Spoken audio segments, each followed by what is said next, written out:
What a shame.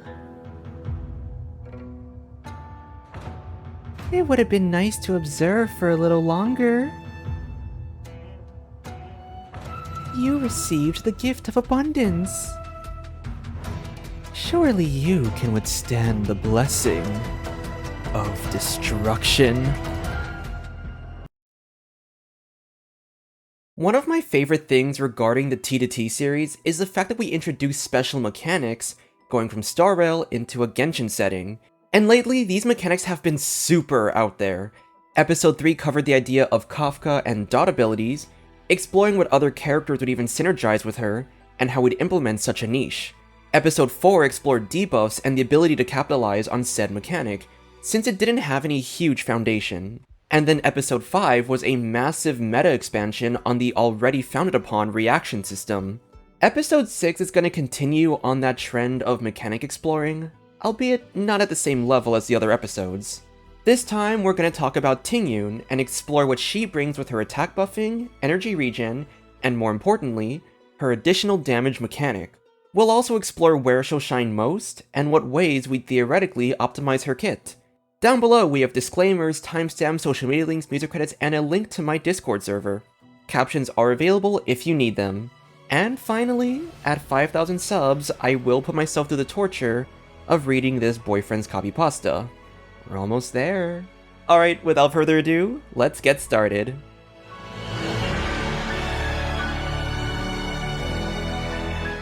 Let's begin with a quick overview of additional damage. This is pretty straightforward, so hopefully we can keep this brief. For its usual form of the damage typing, additional damage will be a separate instance of damage that is tied to some kind of element or type. It can benefit from all the relevant type bonuses, and it can crit. However, unless specified, additional damage will not benefit from type-specific bonuses, such as base, skill, ultimate, etc. In Genshin, we have a similar mechanic. A few early weapons have passives where the characters deal extra instances of damage, usually physical. Emily's A1 passive specifically deals instances of unaligned dendro damage. As it is with the mechanic in HSR, these have an element, but no specific damage type. Now then, let's get into the nitty-gritty of her kit.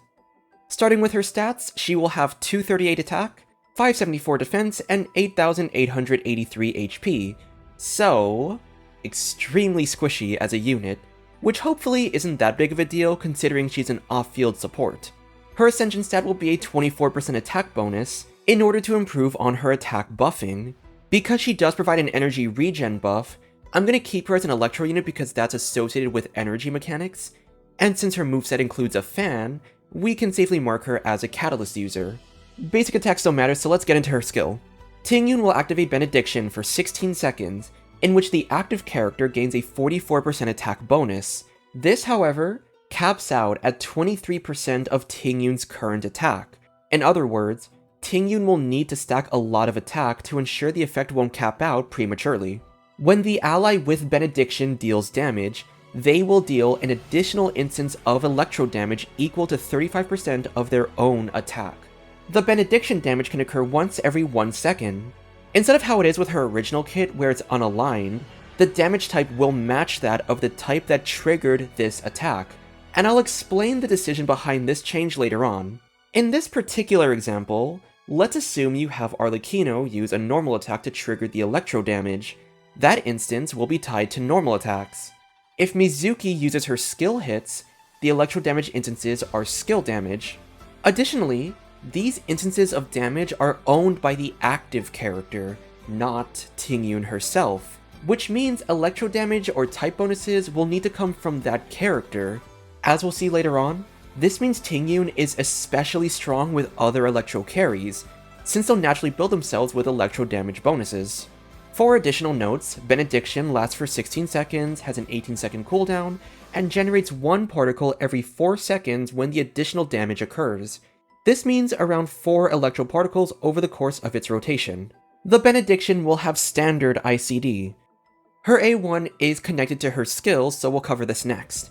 It's based on her A6 trace, which gives her 5 energy at the start of her turn. Because there's not really a turn system in Genshin, we'll instead say that after the active character deals damage from Benediction, Tingyun regains 2.5 energy. This effect can occur once every 2 seconds, up to a max of 5 times per skill duration. This is effectively 12.5 seconds per rotation, which reduces her burst cost. Speaking of her burst, it will apply Invocation on the active character. Invocation grants a 43% damage bonus.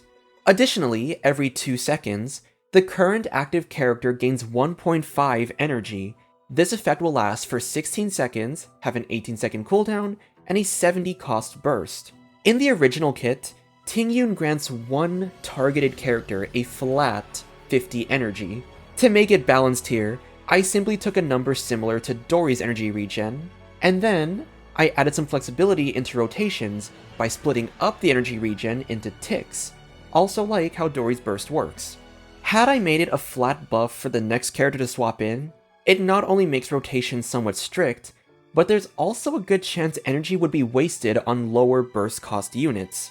The thing that stays consistent is that, unlike Dory, Tingyun's energy regen is always a flat 1.5. It will not increase based on talent level, just like how it is in HSR. Finally, for her A4, it'll be slightly based on her A4 trace, where her basic attacks get a 40% damage bonus. Considering she's an off-fielder, this won't be useful at all. So instead, while the active character is affected by Benediction and Invocation, the Benediction damage they deal is increased by 20%. I chose to half the damage bonus because Tingyun's 40% on herself is fair since she's not a DPS, but on an actual DPS unit, 40% can be a bit strong, especially when we start covering some synergies. This passive just gives the extra damage instance some extra oomph, allowing for better output on a generally weaker source. Finally, let's talk about Tingyun's special exploration talent. If she is off-field while in combat, there is a 30% chance for her to transfer the damage that an ally takes onto herself. As everyone knows in HSR, Tingyun has a special unspoken rule that she will always be the target of an enemy attack, despite being a unit with lower taunt value. In order to honor that mechanic in Genshin, this passive will recreate the same phenomenon. What, do you think I'm joking? No, I'm being serious. This is gonna be part of her kit. No, I'm joking. Or am I? You'll never know. So, now that I've covered her kit, we can discuss the general design as well as the effects of certain mechanics. This section will also basically cover the content in team comps, so we'll skip that usual section at the end. Most of Tingyun's kit translation is pretty straightforward, so it's not like I had to jump through extra hoops to make it work. Attack buffs, damage percent, energy regen, they're all things in Genshin after all. What I really want to touch on for this section is her additional damage mechanic. Her hits have two distinct aspects. One, they are not owned by Tingyun and her stats, but rather the active character who triggers the hit. Second, the damage typing is the same as the initial hit that triggered this effect. So if Chaska, for example, deals her charge attack damage, she will deal additional hits of her electro damage based on a percent of her attack, and the damage type is also labeled as charge attack damage. Initially, her Benediction damage was just a typeless electro hit, and I didn't really think it had much value outside of extra tickle damage and electro application. That is, until I watched Zajeff's Ask Zajeff Clorand Edition video.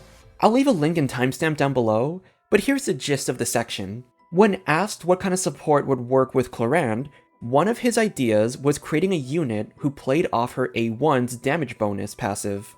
He described it as a character dealing separate instances of damage, which would be considered normal attack damage, and would be linked to the active character's stats.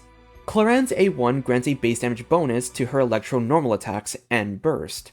As you can see from the wording, it's not specified that it has to be normal attacks from her skill stance, it's just that her normal attacks have to be electro aligned. And when I realized the idea was very similar to Tingyun, that gave me the push I needed to really expand on the kit design. After watching the video, I changed it so that the mechanic would be aligned to the damage type that triggered the effect. That way, Clorand's A1 could capitalize on the bonus hits.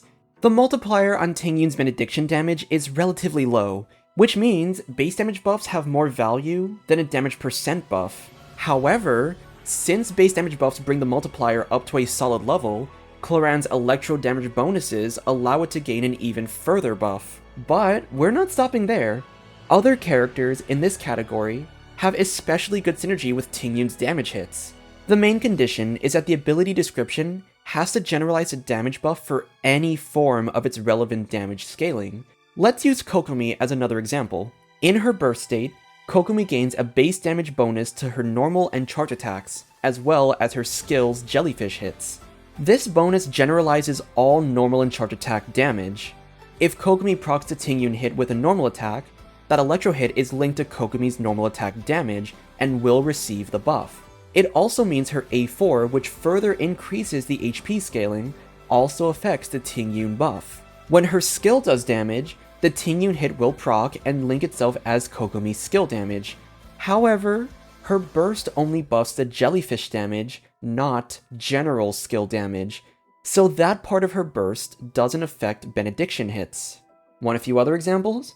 While in her special state, Arlecchino's normal attacks are all buffed based on her Bond of Life. All normal attacks. Which means Tingyun's additional damage would link itself as normal attack damage and can receive the buff. Here's the thing with that. Whenever Arlecchino's normal attack damage deals the buff damage, she loses a set amount of Bond of Life, and this can occur once every 0.03 seconds. I think it's perfectly balanced and safe to assume that there would be a slight delay between her actual normal attack and the additional damage. This results in Arlecchino losing Bond of Life at a faster rate, which would reduce her on-field uptime. And I think it's a pretty interesting way to prevent excessive synergy with Tingyun.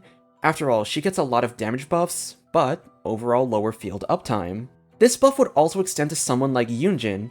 With her normal attack buff being a base damage bonus, it means an objectively higher damage difference with and without the buff. Now, because there is a stack quota for Yunjin's damage, there is a good chance that your normal attacker will lose out on some stacks in their rotation, since the benediction hits would start eating up at those stacks.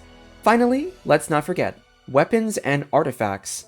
Some of these buff specific damage typings, which are usually generalized, so it would work on Tingyun. Another example is that Kokomi's signature further buffs normal attack damage based on HP, which would buff Tingyun's damage proc.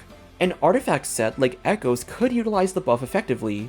If you don't deal the buff damage, it can increase its chance to trigger the damage buff every 0.2 seconds. So, if we were to assume Tingyun's benediction occurs 0.2 seconds after the initial normal attack hit, then you can increase the odds of this set much more efficiently. With that little disclaimer that high ping makes a set less effective, but you get the gist. I know I talked about normal attacks a lot, but that's mainly because most on-fielders have some form of basic attack damage. But just to remind you, any damage typing is viable, so long as it's the active character. Mizuki's skill stance deals skill damage, which means Tingyun's hits are skill aligned. Tighnari's on-field damage is mainly charge attack, so most of Tingyun's hits would be charge attack aligned. And then someone like Navia deals every form across the board, so depending on which hit triggers the effect, the Tingyun hits would be dealing the relevant damage typings. Next up, let's go through her best builds. Artifact stats are very straightforward. You want attack, and ER. Attack to maximize her limit on the attack buff, and ER to ensure that she can burst every rotation. So the Sans, Goblet, and Circlet combo is likely going to be ER, attack, attack. If you somehow have enough ER to burst on rotation, attack Sans will definitely have more value. And just as an additional note, all of the benediction damage from Tingyun scales on the active character stats, so unless you're running her as your on-field DPS, she will not benefit from trying to build damage percent or crit. For artifact sets, she doesn't really have 4-piece options. Since benediction hits are owned by the active character, Tingyun's only source of personal damage is her basic attacks, so skill and burst damage reliant artifacts such as Golden Troop, Deepwood, or Tenacity aren't able to be used by her. Noblesse is the only thing she can use as a full set. This is fine considering her status in Genshin is a release day gacha unit, and earlier units are generally more centered around Noblesse builds. The 20% attack buff to herself also means you get to build less attack substats for her cap limit. Now, for other sets, you could focus on maxing out her personal attack with a double combo of the 18+ attack effects. This sacrifices a 20% team attack bonus for a 36% personal attack bonus instead. You could also consider running a 2-piece for Emblem for the 20% energy recharge. Moving on to weapons, you're mainly looking for energy recharge or attack catalysts. Free-to-play options include Otherworldly Story for its ER stat, or Thrilling Tales to give the next character an attack buff. If you were here in 2.5, Oathsworn Eye is among the better options because of its higher attack bonus, as well as its 48% energy recharge passive. For a 4-star gacha, the main option here is Favonius. You can build crit rate on her to proc extra Fav particles, but the overall chance of proccing it is lower since you'd have to spend extra field time and use her basics to trigger the effect. Not every team is able to fit that extra on-fielding. And that's low-key the only good one. Tingyun cannot snapshot her attack buff, so certain attack buffing weapons like Wine and Song wouldn't be as useful since the uptime is short. Finally, 5-star gachas have the best options. Skyward Atlas is a standard pull, so you can run that for its attack substat and possibly an extra damage proc from its passive. Memory of Dust is a good option for its attack substat, but the passive will not be as easy to max out and maintain. For stat sticks, you're looking for higher base attack weapons with additional attack buffing. Cashflow Supervision has a 674 base attack with an additional 15% attack bonus. Vivid Notions has 674 with 28% attack bonus. And finally, something like Crane's Echoing Call has 741 with a 16.5% attack substat. Considering her options are actually pretty limited, let's try to look into a signature weapon that would make better sense for her design. There's a Battle Pass weapon with her picture, and it's the one we'll reference for this video. I'll call it Moon Carving Cloudweaver. It'll have a 565 base attack and a 30.6% energy recharge substat to help with her energy needs. For its passive, whenever the user casts their skill or burst, they grant all party members a random effect for 15 seconds. Either attack is increased by 10 to 20%, crit damage is increased by 12 to 24%, or energy recharge is increased by 6 to 12%. This effect can only be triggered once every 15 seconds. However, multiple users using the same weapon can stack the effects. There's other details in the original light cone involving whether the effect can repeat itself in a rotation, but I didn't feel the need to address that. This weapon is basically a reverse Widsith. Instead of buffing the user by a random effect, it buffs the whole party. As such, I kept the numbers the same since the effect is much weaker, but more wide-reaching. Also, the uptime is much better, since Widsith with its 10-second uptime and 20% downtime is a sucky ratio. I think the Catalyst would be a generally good weapon, and that's important since it is a Battle Pass weapon just like its sibling Light Cone. This means any support can use this weapon, Sucrose, Nahida, Mona, etc. To maximize its effect, however, you might want to focus on the attack scaling teams so that all of its buffs can be utilized by the whole party. Next, let's move into a bit of a calculation showcase. First up, let's look at how Tingyun's attack stat build is affected in different scenarios. Her skill buff is an attack percent bonus, which caps out based on her max attack. This basically means her attack threshold is going to depend on the base attack of the character you're buffing. Let's look at a lower level with Kokomi running a 510 base attack weapon. Combining her base attack with this, we're looking at a value of 744. A 44% attack bonus means an extra 327 attack. From there, we can take Tingyun's 23% attack scaling, inverse it, and we can see her needed attack threshold is 1423. Let's look at a much higher threshold. Malwika running a 741 base attack weapon. Using the same formula, Tingyun will require around 2104 attack to max out the threshold. And this is a pretty hard limit to reach, so you might actually end up capping out the attack bonus prematurely. For the next part, let's explore the full potential of Tingyun's additional damage mechanic. Considering that the scaling is a lower multiplier, damage percent buffs aren't as effective, so the characters I'll showcase for this will be units who can inherently buff base damage hits, as those will truly boost the benediction damage. Starting off, the one and only Clorinde. I used the common 6 and 3E combo, and included around 7 benediction procs to match the duration of her skill. When we take into account the attack buff, the percent buff, and the additional damage procs, her overall output in that rotation is around 68% better than before. This is only looking at Tingyun support, and we aren't including Quicken buffing or any other character team contributions. Next up is Kokomi. Despite being an HP scaler, her damage will still benefit from attack buffs. making her a solid synergy with Tingyun. Additionally, her burst and A4 grant a base damage bonus to her damage, allowing her to also buff Tingyun's benediction damage. I assumed a best case scenario with a 6 and 3 combo, 6 skill pulses, and 4 hits of a maxed out Ocean Hued Clam set.